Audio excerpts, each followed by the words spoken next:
Good morning everyone, কেমন আছো তোমরা সবাই? আশা করছি তোমরা সবাই খুব ভালো আছো আর আমরাও খুব ভালো আছি। আমার আরও একটি নতুন ব্লগে তোমাদের সবাইকে জানাই ওয়েলকাম। তো এখন প্রায় ওই 8:30 মতো বাজে। এদিকে কিন্তু আমি আটাটা মেখে নিয়েছি আর এক গ্লাস উষ্ণ গরম জলও করে নিয়েছি। এই উষ্ণ গরম জলটার মধ্যে চিয়া সিড মিশিয়ে খাবো।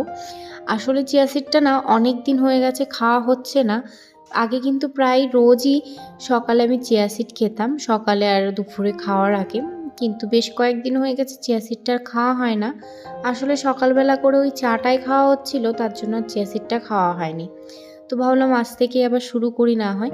তো এখন চিয়া সিডটা খাবো আর সাথে রুটিগুলো করতে থাকবো। এই ব্লগটা হলো নববর্ষের পরের দিনকার ব্লগ, কিন্তু আমার শরীরটা বেশ খারাপ লাগছিল, তার জন্য আর ভয়েস ওভার দেওয়া হয়নি। এডিট হয়ে গেছিলো কিন্তু ভয়েস ওভার দেওয়া হয়নি।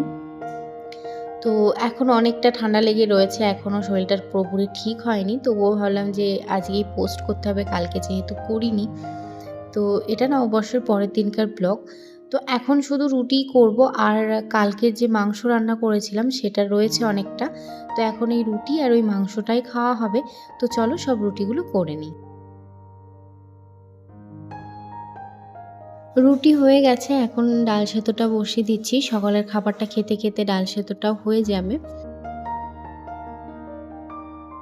আজ একটু আম ডাল করবো, তো আমটা কেটে নিয়েছে আর এদিকে ডালটাও সেদ্ধ হয়ে গেছে। তো আমটা দিয়ে আরও কিছুক্ষণ ফুটিয়ে তারপর নামিয়ে নেব।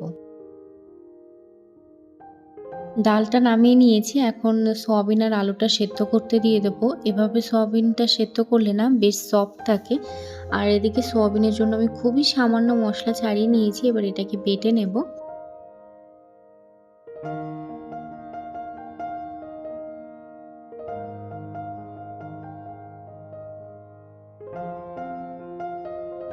সয়াবিন আলু দুটোই খুব ভালো করে সেদ্ধ হয়ে গেছে, তো নামিয়ে নিয়েছি। এবার ডালটাকে ফোড়নে দিয়ে দেবো।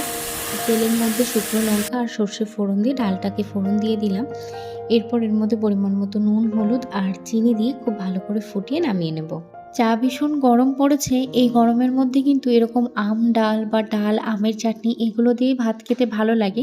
রিচ খাবার খেতে কিন্তু ইচ্ছা করে না, আর রিচ খাবার খেলে ভীষণই অস্বস্তি বোধ হয়। তো এরকম আম ডাল বা ডাল, আমের চাটনি হলে কিন্তু শান্তি করে ভাত খাওয়া যায়, আর খাওয়ার পরে কিন্তু কোনো রকম অস্বস্তি বোধও হয় না। আর এই গরমে আমার মা প্রত্যেক দিন এরকম আম ডাল বা আমের চাটনি কিন্তু বানায়। পুরো গরমটা কিন্তু এরকম আম ডাল বা আমের চাটনি, ডাল এরকমভাবেই ভাত খাই। খুব ভালোবাসি এগুলো খেতে।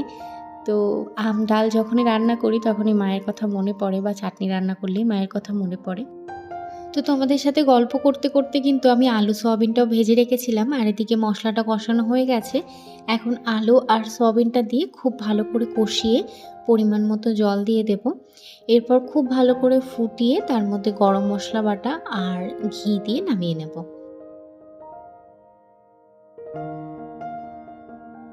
সয়াবিনটা কিন্তু হয়ে গেছে, তো এখন আমি ভাতটা বসিয়ে দেব। ভাতটা বসিয়ে যাব ঘরটা মুছতে।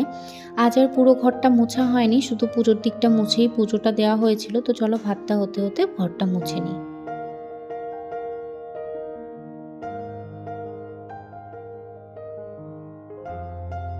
তো ভাতটা কিন্তু হয়ে গেছে, আমি ফ্যানটাও ঝরিয়ে নিয়েছি, আর ওদিকে কিন্তু আমার ঘরটাও মোছা হয়ে গেছে। তো চলো তোমাদের দেখিয়ে দিই আজকে কী কী রান্না হলো। তো এখানে রয়েছে সয়াবিন, আম ডাল, ভাত আর আমের চাটনি।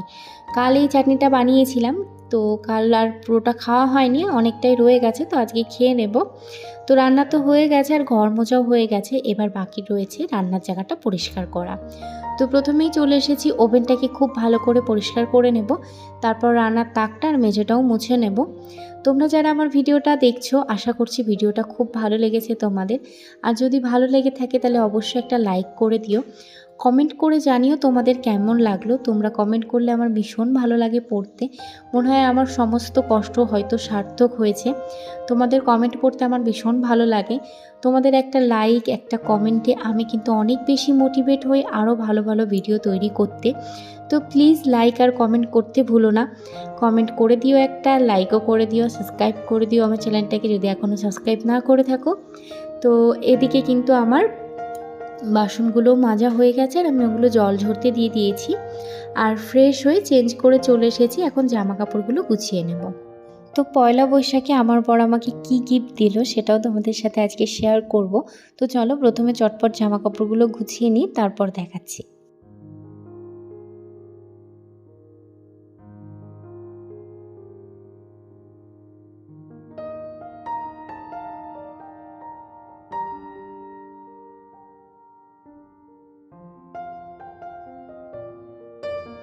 জামা কাপড়গুলো গোছানো হয়ে গেছে, তো চলো তোমাদের দেখিয়ে দিই আমি নববর্ষে কী কী পেলাম আমার বরের থেকে। তো এখানে রয়েছে 3টে কুর্তির সেট, আর এই কুর্তির সেটগুলো কিন্তু আমার বর মিশো থেকে আমার জন্য অর্ডার করেছিল। আর প্রত্যেকটা কুর্তির সেটই কিন্তু খুব সুন্দর এসেছে। তোমাদের সাথে আর এই ভিডিওতে শেয়ার করছি না, নেক্সট একটা রিভিউ ভিডিও বানাবো, সেখানে সবটা শেয়ার করব। তো চ্যানেলটা সাবস্ক্রাইব না করে থাকলে সাবস্ক্রাইব করে দিও, আর ভিডিওটা ভালো লাগলে লাইক করে দিও, কমেন্ট করে জানিও কেমন লাগলো। দেখা হচ্ছে নেক্সট ভিডিওতে। টাটা।